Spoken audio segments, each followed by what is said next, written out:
एक और एग्जांपल लेते हैं और उसको बनाने का प्रयास करते हैं। ध्यान से समझिए।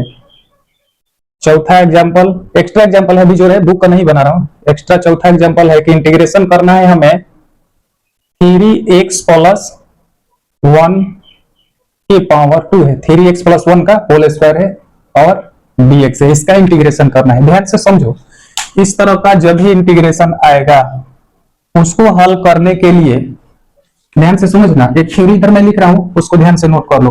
मान लो, ध्यान से समझना, मान लो कि इंटीग्रेशन हमें स्मॉल एफ एक्स फलन दिया है, मान लो इंटीग्रेशन हमें स्मॉल एफ एक्स फलन दिया है, इसका अगर हमने इंटीग्रेशन किया तो मान लो कि कैपिटल एफ एक्स हमें मिल गया प्लस सिमिलर। ध्यान से समझो, यदि चाहे इफ, अगर मैं लिख रहा हूं अगर स्मॉल एफ एक्स फलन है और इसका इंटीग्रेशन हम किए तो मान लो कि कैपिटल एफ एक्स प्लस सी मिला। ध्यान से समझो, जो यहाँ एक्स है वही यहाँ एक्स मिला है, तो हम कह सकते हैं कि यदि, ध्यान से समझना, यदि हमें integration f x x plus b को यदि करना है, इंटीग्रेशन हमें, ध्यान से समझो, यदि स्मॉल एफ एक्स का इंटीग्रेशन हम किए, मान लो कि स्मॉल एफ एक्स, यहां ध्यान से समझिए, स्मॉल एफ एक्स जो है मान लो एक फलन है, अगर मैंने इसका इंटीग्रेशन किया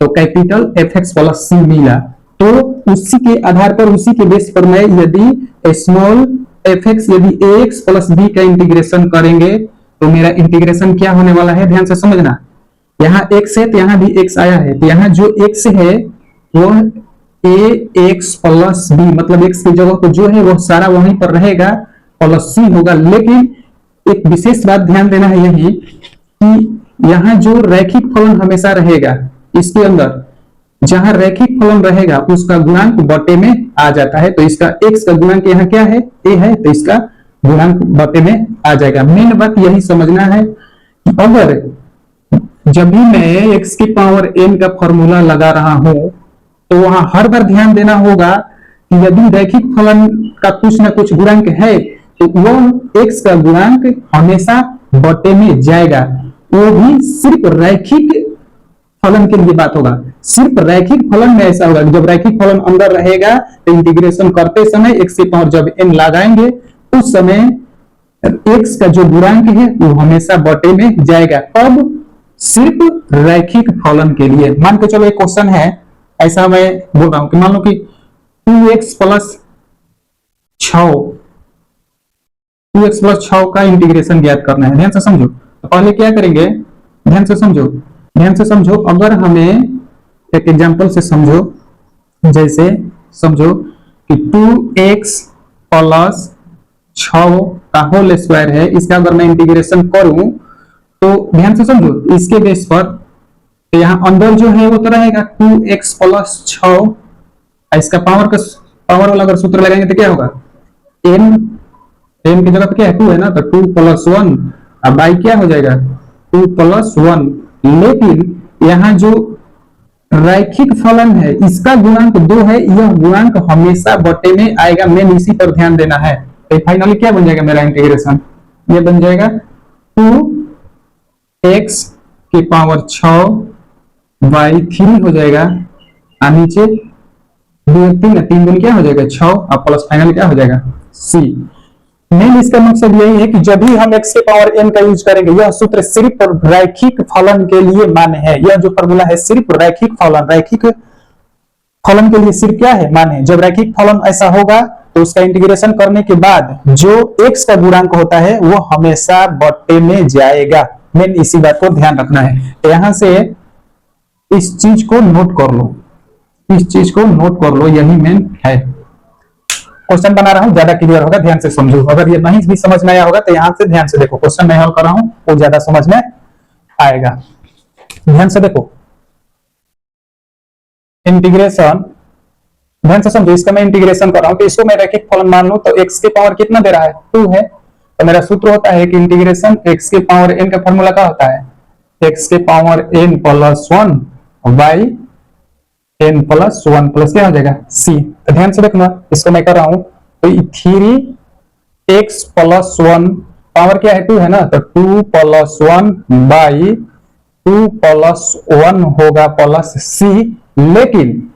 लेकिन इस बेस पर ध्यान से देखो तो x का गुणांक a था तो यहाँ a से भाग किए, यहाँ x का गुणांक क्या है 3 है तो क्या करेंगे 3 से भाग कर देंगे, इधर बटे 3 रख लेंगे। तो फाइनल क्या बनने वाला है 3x प्लस 1 के पावर 3 बाई 3 इंटू 1 प्लस 2 जोड़ेंगे तो 3। तो फाइनल क्या बन जाएगा मेरा 3x प्लस 1 के पावर क्यूब बाई 3 का 9 प्लस ये क्या हो जाएगा c।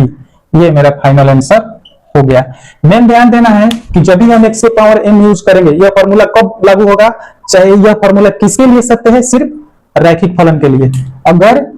अगर यहाँ ax की पावर 2 प्लस b करके कुछ आ गया पावर में, तो अभी इसका तरीका हमें 7.1 में पता नहीं है। 7.1 में सिर्फ यही तरीका हमें पता है और इसी के बेस पर करेंगे। इसका तरीका हम अगले चैप्टर में पढ़ेंगे। तो अभी ध्यान देना है हमें सिर्फ इतना ही कि जब भी x के पावर n वाला फॉर्मूला लगाएंगे रैखिक फलन में, तो जो x का गुणांक होगा वो हमेशा बटे में जाएगा। यह किसके लिए सत्य है, सिर्फ रैखिक फलन के लिए। बस इतना बात ध्यान रखेंगे, 7.1 क्लियर हो जाएगा। इसको नोट कर लो, ध्यान से देखो। इस क्वेश्चन का करने का एक तो ये तरीका है, एक और तरीका क्या है, मैं दूसरा तरीका भी करवा दे रहा हूं। इसको करने का एक और तरीका, इसको फर्स्ट मेथड समझ लो। फर्स्ट लिख देता हूं, फर्स्ट मेथड समझ लो। फर्स्ट इसको 2n मेथड लिख देता हूं, 2n। और सेकंड मेथड है, ध्यान से समझो। इसको सेकंड मेथड से कैसे कर सकते हैं, इसको a प्लस b के होल स्क्वायर पर ओपन करेंगे और उसका आसानी से इंटीग्रेशन बना लेंगे। तो मैं इसका दूसरा तरीका भी इधर बना रहा हूं। यहां से एक लॉजिक निकलेगा, वो समझने वाली है, उसको ध्यान रखना। यहाँ 3x प्लस 1 का क्या है होल स्क्वायर है, dx इंटीग्रेशन करना है इसका। ध्यान से समझो, मैं इसको ओपन कर रहा हूं। तो इंटीग्रेशन करेंगे तो a प्लस b के होल स्क्वायर का होता है a स्क्वायर मतलब क्या हो जाएगा 3 के क्या हो जाएगा 9 x स्क्वायर हो जाएगा, प्लस b स्क्वायर मतलब 1 हो जाएगा, प्लस होता है 2ab, तो 2 a की जगह पे है तो 6x हो जाएगा इंटू dx। इसको अलग अलग कर लो, 9x स्क्वायर प्लस इंटीग्रेशन अलग कर लो इसका 1 का, इस वजह से करो ना 9x स्क्वायर dx प्लस 1 का इंटीग्रेशन कर लेंगे dx प्लस इधर 6x का इंटीग्रेशन कर लेंगे और dx हो जाएगा। अलग अलग इंटीग्रेशन में करता हूं, ध्यान से समझो। x के पावर n का फार्मूला इसको रट जाओ, हमेशा के लिए काम आता है। x के पावर n का जब भी इंटीग्रेशन करेंगे तो x के power n plus 1 by n plus 1 plus क्या होता है c, इसको रट जाओ। तो यहां से 9 बाहर कर लेंगे, x स्क्वायर dx प्लस 1 का इंटीग्रेशन करना है, प्लस यहां से 6 कॉमन कर लो, 6 कांस्टेंट है तो बाहर कर लेंगे, उसको कॉमन नहीं करेंगे, 6 बाहर कर लो तो x dx हो जाएगा। और अब ध्यान से समझो, x के पावर n का सूत्र यहां लगा देंगे, 9 बाहर है इंटू कर लो x के पावर n की जगह पे क्या है 2, तो x के power 2 plus 1 by 2 plus 1 plus 1 का इंटीग्रेशन होता है x plus 6 into x। x से x के पावर कुछ नहीं है तो 1 है, तो x के पावर क्या हो जाएगा 1 प्लस 1 बाई 1 प्लस 1, फाइनल में क्या हो जाएगा c। इसको रख कर हटा दो, यहां से बन जाएगा 9 इंटू एक्स की पावर 3 बाई क्या हो जाएगा 3 प्लस x प्लस यहां से क्या होना है 6 x की पावर 2 बाई 2 प्लस c। 3 से 9 कट गया 3 बार में, यहां से 2 6 कट गया 3 बार में। इसको सजा के अगर मैं लिखना चाहूं तो 3x क्यूब प्लस x, यहाँ 3 बचा ना, 3x square plus x plus c। ये मेरा फाइनल आंसर हो गया। लेकिन अब तो तुम लोग कहोगे कि सर यहाँ तो इसका आंसर ये आ रहा है और इसका आंसर ये आ रहा है, ऐसे कैसे हो सकता है।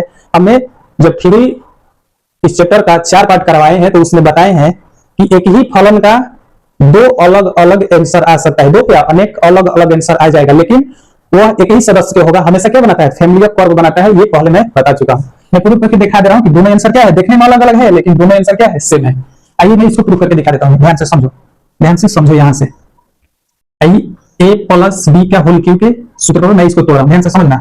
सूत्र क्या होता है a प्लस b के होल क्यूब का सूत्र क्या होता है a cube plus b cube plus 3a square b plus 3a b square. इसी तरह मैं इसको तोड़ रहा हूं, ध्यान से देखना, इसी को मैं तोड़ रहा हूं, ध्यान से देखना, ध्यान से देखना दोनों आंसर सेम है कि नहीं है। एक ही फलन का अलग अलग आंसर आता है, कोई लड़का ये भी बनाए वो भी सही है और ये भी आंसर यहां तक छोड़ देगा वो भी सही है। मैं उसको प्रूफ करके दिखा रहा हूं कि दोनों बराबर है कि नहीं है। ध्यान से देखो, a के क्यूब, a की जगह पे क्या इधर 3 है ना, तक a का क्यूब इधर मैं लिख रहा हूं, a का क्यूब मतलब कि 3x के क्यूब प्लस b का क्यूब मतलब कि 1 का क्यूब प्लस 3 a की जगह पर क्या है 3x का स्क्वायर इंटू b क्या है 1 है तो 1 से गुना करा देंगे, प्लस 3 a की जगह पर क्या है 3x है और b की जगह पर क्या है 1 है तो 1 का स्क्वायर कर लेंगे। ध्यान से देखो तो बाई y क्या है सर 9 है ना, तो 9 से भाग कर लेंगे। ध्यान से देखना 3 का अगर मैं घन करूं तो कितना होगा 27x।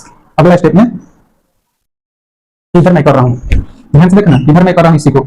जब 3 का घन करेंगे तो 27x क्यूब हो जाएगा, प्लस 1 का घन करेंगे तो 1 प्लस 3 का स्क्वायर करेंगे तो 9 में 3 से गुना करेंगे तो 27x स्क्वायर और 1 में गुना करेंगे तो 27 से हो जाएगा, प्लस 3 का 9x प्लस क्या हो जाएगा 9x बाई कितना है इधर 9 है। अब ध्यान से समझो, अगर मैं सबको अलग अलग मैं कर रहा हूं, सब में अलग अलग से 9 से भाग कर रहा हूं, ध्यान से समझना, सब में अलग अलग 9 से क्या करेंगे भाग करेंगे। तो ध्यान से समझना ये हो जाएगा 27x cube by 9 plus 1 by 9 plus 27x square by 9 plus 9x by 9 plus c जो है कांस्टेंट, तो c है ये है और इधर c लिखना है कांस्टेंट में c लिखना है, ठीक है। अब ध्यान से समझो, तो ध्यान से समझना कि मैं लिख रहा हूं 9 से 27 कट गया 3 बार में, 1 बाई 9 रहेगा, आई 9 से कट गया कई बार में 3 बार में, आई 9 से 9 कट गया तो फाइनल क्या मिल रहा है इधर। ध्यान से देखना यहाँ 9 से 27 कटा 3 होता है, यहाँ क्या बच गया 3 x की पावर क्यू है प्लस इसको लास्ट में लिखूंगा पहले सजा के लिख लो 3x स्क्वायर प्लस यहाँ बच गया है x प्लस इसको मैं लिख रहा हूँ 1 बाई 9 प्लस c। अब गौर से चेक करो इधर कि 3x cube plus 3x square plus x। अब ध्यान से समझो इधर 1 प्लस 9 प्लस c कांस्टेंट है, मान लो 3 भी कांस्टेंट है और 7/6 भी कांस्टेंट है, तो जब हल करेंगे इसका तो जो आंसर आएगा वो भी तो कांस्टेंट रहेगा ना, तो इन दोनों का जब हल करेंगे तो नया कांस्टेंट क्या आ जाएगा ये आ जाएगा। तो ध्यान से समझो तो यह आंसर और यह आंसर दोनों सेम आ रहे हो, यहाँ दिखने में तो अलग अलग दिख रहा था लेकिन जब हमने हल किया तो दोनों सेम नहीं आ रहा है। यहाँ बोलोगे कि सर यहाँ तो c है यहाँ तो k है, तो लिख देंगे कि जहां ऊपर लिख दो क्या इधर लिख देता हूँ जहां k इक्वल क्या होगा, जहां k equal 1 by 9 plus c, यहाँ समझने के लिए लिख लो। कांस्टेंट का कोई मतलब नहीं होता है कि कांस्टेंट दो कांस्टेंट जोड़ोगे तो कांस्टेंट ही आएगा, यहाँ से इसको जोड़ने क्या है कांस्टेंट ही है। मेन फलन ये है और इसी से मेरा फैमिली ऑफ कर्व बनेगा, तो इसका फैमिली ऑफ कर्व और इसका फैमिली ऑफ कर्व दोनों क्या होगा सेम ही होगा। तो पहले ही मैं बता चुका हूं कि एक पे फलन का दो आंसर आता है, अलग अलग आएगा लेकिन वो बराबर ही होता है, हल करेंगे तो बराबर है जो हमने प्रूफ करके दिखा दिया। इसको नोट करो और हम लोग बुक का एग्जांपल पढ़ेंगे।